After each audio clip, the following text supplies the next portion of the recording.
अस्सलाम वालेकुम, कैसे हैं आप सब लोग। उम्मीद करती हूँ खैरियत से होंगे। अल्लाह पाक आप सबको सेहत तंदुरुस्ती वाली लंबी ज़िंदगी अता फ़रमाए, आप लोगों को अपने घरों में सुकून और आबाद रखे, आमीन सुम्मा आमीन।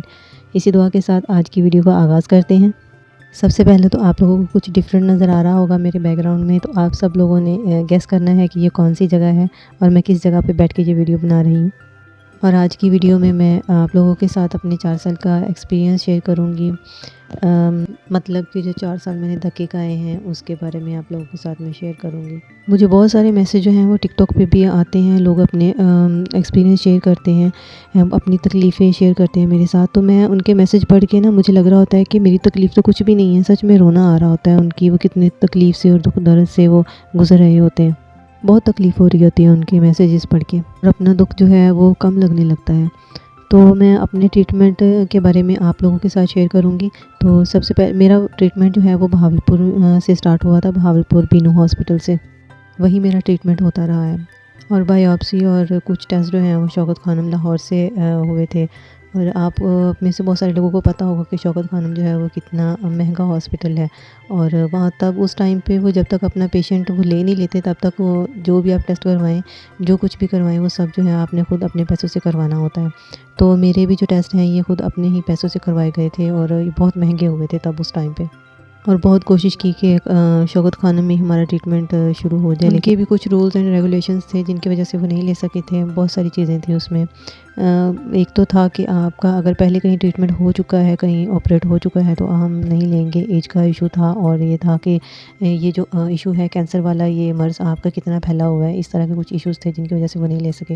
लेकिन हमने अपनी पूरी कोशिश की कि अच्छा हॉस्पिटल है तो अगर हमारा भी यहीं से स्टार्ट हो जाए तो बहुत अच्छा होगा, लेकिन नहीं हो सका है। उसके बाद ही नेक्स्ट हमने धक्के खाए हैं कैंसर केयर के। हम कैंसर केयर गए, वहाँ पे एक तो टाइम बड़ी मुश्किल से मिला हमें।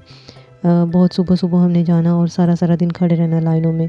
तो वहाँ से टाइम मिला हमें, डॉक्टर्स को चेक करवाया तो उसके बाद कहा गया कि आपका 2 मंथ के बाद कीमो की अपॉइंटमेंट है, आपने 2 माह बाद आना है। मतलब कि इतना ज़्यादा टाइम दिया गया कि पेशेंट जो है वो तो जाए भाड़ में ना, अगर होता है कुछ तो होता रहे, उसको हम क्या करें। मतलब कि ये कैंसर जैसा मर्ज़ जो है ये इनके लिए कुछ मायने नहीं रखता है।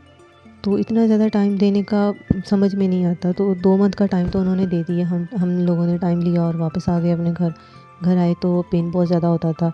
तो जब बर्दाश्त ना हुआ तो हम दोबारा से गए कि ये ऐसे ज़्यादा इशू हो रहा है, दर्द बहुत ज़्यादा होता है, तो आप हमारा ट्रीटमेंट स्टार्ट कर दें अभी, क्योंकि तकलीफ़ इतनी थी कि वो बर्दाश्त नहीं हो रही थी। तो लेकिन वैसा नहीं हुआ। उन्होंने बस मेडिसिन दी और कहा कि आप ये मेडिसिन भी क्या, 2 पैनाडोल या डेस्प्रिन की 2 जो है टैबलेट वो आप ले लें। अगर ज़्यादा पेन होता है तो वो ले लें और वेट करें अपने टर्न का। जब आपकी बारी आएगी, जब आपको टाइम दिया गया है, जो डेट दी गई है, तो उस डेट पे आपका कीमो लगेगी। लेकिन इतनी तकलीफ़ में घर वाले कब बर्दाश्त करते हैं कि कोई उनका इतनी तकलीफ़ में हो और वो आराम से बैठे रहे हैं घरों में। तो हमने डायरेक्टर साहब जो हैं उनसे बात की। तो उन्होंने कहा कि यहाँ पे पेशेंट बहुत ज़्यादा होते हैं, तो आपका अपनी जो टाइम दिया गया है ना, उस टाइम पे ही आपकी बारी आएगी। अगर आपको ज़्यादा है जल्दी तो आप बहावलपुर चले जाएँ, हम आपको रेकमेंड कर देते हैं तो बहावलपुर में आप चले जाएँ, क्योंकि यहाँ पे पेशेंट ज़्यादा हैं। तो अपनी बारी पे जो टाइम दिया गया है उसी टाइम पे होगा, उससे आगे ना पीछे कुछ भी नहीं ऐसा होगा। तो उसके आगे हम चल पड़े अब बहावलपुर के धक्के खाने। बहावलपुर चले गए, वहाँ पे सारे जो टेस्ट करवाए हुए थे वो सारे टेस्ट उनको दिखाए। उन्होंने बहावलपुर में हमें एडमिट कर लिया गया और डॉक्टर के पास हमारी फ़ाइल चलेगी। हमें नहीं पता है कि कौन से डॉक्टर हैं, क्या है उनका हिस्ट्री, कुछ भी नहीं मालूम। तो जो हमें डॉक्टर मिले वो बस वो बस ऐसे ही कि बड़े अकड़ मज़ाज से थे। मतलब कि अगर उनका मूड ठीक है तो वो कुछ बात करेंगे, वरना तो वो डांट देंगे कुछ आगे से। और ना कुछ पूछना ना बताना, बस अपनी मेडिसिन उन्होंने लिख देनी है, पेशेंट सामने बैठे हुए हैं और लिख देनी है उसकी मेडिसिन कि ये ले जाएं और जाके लगवा लें, बस इतना है। उसके आगे ये है कि हमारी इतनी हिम्मत या इतनी ज़रूरत नहीं है कि हम उनसे पूछ लें कि कितनी कीमो लगेंगी, क्या है प्रोसेस, क्या इशू है, कितना ज़्यादा है।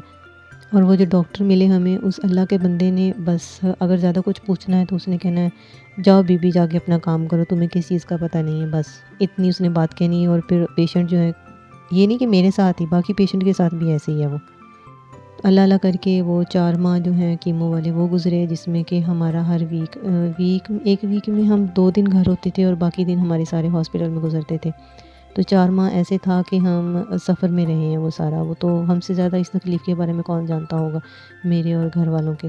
और जिस दिन मुझे पहली बार बिनू में लगी थी कीमो, तो जब मैं घर आई तो सारी रात में रोई थी। मुझे नींद नहीं आ रही थी। मैं कह रही थी कि मुझे ऐसे लगता है कि जैसे मैं अभी भी ना हॉस्पिटल के बेंच पे लेटी हुई हूँ, मुझे नींद नहीं आ रही है, मुझे नींद नहीं आ रही है। मतलब कि एक ट्रॉमे के जैसा था वो हॉस्पिटल। बड़ी मुश्किल से कीमो वाले 4 माह गुज़रे, तो उसके बाद एक दिन बहुत ज़्यादा तबीयत ख़राब हो गई। कीमो के बाद घर ही थी उस टाइम पे मैं। तो जब नेक्स्ट टाइम डॉक्टर के पास गए तो उन्हें बताया कि ऐसे-ऐसे मेरी बहुत ज़्यादा तबीयत ख़राब हो गई थी, मुझे साँस नहीं आ रहा था और बहुत सारे इश्यूज़ हो रहे थे। तो उसने कह दिया कि अच्छा ठीक है, अब आप जाके अपनी सर्जरी करवा लें। अब सर्जरी हम कहाँ से करवाएं? उन्होंने भेजा विक्टोरिया हॉस्पिटल में। तो डॉक्टर्स के नाम भी लिख के दिए कि आप फ़लाँ डॉक्टर के पास जाएँ, फ़लाँ के पास जाएँ। तो सारे डॉक्टर के पास हमने मिल लिया। तो जब वापस आए तो उन्होंने कहा कि आपको पता है मैंने क्यों भेजा था? तो हमने कहा क्यों भेजा था? तो कहने लगे मैंने तो बस उनकी राय लेने के लिए भेजा था कि वो क्या कहते हैं। तो विक्टोरिया वाले डॉक्टर जो हैं उन्होंने तो एक तरह से हाथ खड़े कर दिए। उन्होंने ये था कि हम ये केस कैसे ले सकते हैं कि ऑपरेट हम नहीं कर सकते। तो मतलब कि विक्टोरिया जैसे हॉस्पिटल में एक पेशेंट को वो डर रहे थे। और विक्टोरिया जैसे हॉस्पिटल में एक डॉक्टर थी, तो उन्होंने कहा कि अभी मेरे पास ना वो अल्ट्रासाउंड वाली मशीन नहीं है, तो अगर मेरे पास होती तो मैं आपका अभी एक बार चेकअप करती। मतलब इतने बड़े हॉस्पिटल में उनके पास ऐसी फैसिलिटीज़ ही नहीं है। तो कुछ वहाँ से हम डर गए। तो फिर अल्लाह अल्लाह करके एक डॉक्टर मिले वहाँ से। उन्होंने कहा कि ठीक है आप अपना पेशेंट ले आएँ, तो हम पेशेंट लेंगे और ऑपरेट करेंगे। तो बाकी उन्होंने भी यही था कि अल्लाह के आसरे पे हो गया हो गया। तो वहाँ पे मेरा ऑपरेट हुआ भावलपुर में ही। तो जिस ऑपरेशन थिएटर में मुझे ले जाया गया उसकी हालत उससे ज़्यादा खौफनाक थी। वो ये था कि जिस स्ट्रेचर टाइप पे जहाँ पे लिटा के वो ऑपरेट करते हैं वो भी टूटी-फूटी सी, और मतलब वो ऐसे था जैसे कबाड़खाना नहीं होता, वैसे था वो चीज़। और अगर मैं अब उस चीज़ के बारे में सोचूँ तो मैं कहती हूँ कि बस वो अल्लाह ही है जिसने मुझे बचाया, वरना जिन हालात में और जिस जगह पे मेरा ऑपरेट हुआ कुछ भी हो सकता था और उनके पास कोई फैसिलिटीज़ भी नहीं थी। अल्लाह अल्लाह करे कि सब कुछ ठीक होगा, ऑपरेट हो गया। सैंपल्स की रिपोर्ट्स आ गई और उसके बाद सीटी स्कैन का कहा गया कि आप सीटी स्कैन करवा के आएँ। सीटी स्कैन हुआ तो उसकी रिपोर्ट आ गई जिसमें कुछ मिलीमीटर का जो था वो ट्यूमर अभी भी था। तो डॉक्टर को चेक करवाई अपने ऑन्कोलॉजिस्ट यानी कि कीमो वाले डॉक्टर को, तो उसने कहा कि बस ठीक है आप जाएँ, आप फ्री हैं। और एक टैबलेट दी, फेमागट नाम की थी, तो आप ये लेते रहें रोज़, आपने एक लेनी है, इसका नागा नहीं करना आपने। तो हमने शुक्र किया कि शुक्र है अल्लाह का कि हमें कीमो से जान छूटी। तो वो मैं लेती रही हूँ। उसके बाद सर्जन के पास अपॉइंटमेंट थी, तो उनके पास गए तो उन्होंने कहा कि डॉक्टर ने आपको नेक्स्ट क्या बताया? तो हमने कहा हमें टैबलेट का कहा गया। तो उसने कहा कि नहीं, कीमो लगनी चाहिए थी। तो दोबारा जब हम आए तो डॉक्टर से कहा तो उसने कहा नहीं बीबी तुम जाओ, जैसे कि वो मैंने बताया कि किसी की बात नहीं सुनते। उन्होंने कहा कि आप ठीक हैं, आप जाएँ। लेकिन अभी कुछ माह गुज़रे ही थे कि फिर से इश्यू होना शुरू हो गया, मेरी कमर में दर्द और ये सब। डॉक्टर को बताया तो उसने कहा कि नहीं ऐसा कुछ भी नहीं है, तुम्हारा वहम है। तो ये जो चीज़ें आपको जिस्म को नहीं हो रहा ना एडजस्ट, वो ना आप खाया करें, तो खाने पीने में आपका हो रहा है। तो मान ली बात, लेकिन फिर यूँ हुआ कि ज़्यादा पेन होना शुरू हो गया। तो फिर इमरजेंसी में हम गए लाहौर, तो वहाँ से मेरा ऑपरेट हुआ और स्टोमा बैग ये सारी चीज़ें जो आपके सामने हैं अभी, और कीमो वगैरह। तो अभी मेरा जो हो रहा था कीमो वगैरह का, वो इनमोल हॉस्पिटल लाहौर से हो रहा है मेरा ट्रीटमेंट। तो अभी उन्होंने फ़ॉलोअप के लिए बुलाया। तो मुझे बस ये डर लगता है अल्लाह ना करे पहले के जैसा ना हो, कि जैसे मुझे टाइम दिया गया था और उसके बाद फिर से वो हो गया था। तो बस आप सब लोग मेरे लिए दुआ कीजिए, मेरी भी और मेरे जैसे और भी जो पेशेंट हैं, अल्लाह पाक उन सबको सेहत तंदुरुस्ती वाली ज़िंदगी अता फरमा दे। और जितने भी मेरे देखने वाले हैं उन सब के लिए आसानियाँ पैदा फरमाए, आमीन सुम्मा आमीन। अल्लाह हाफ़िज़।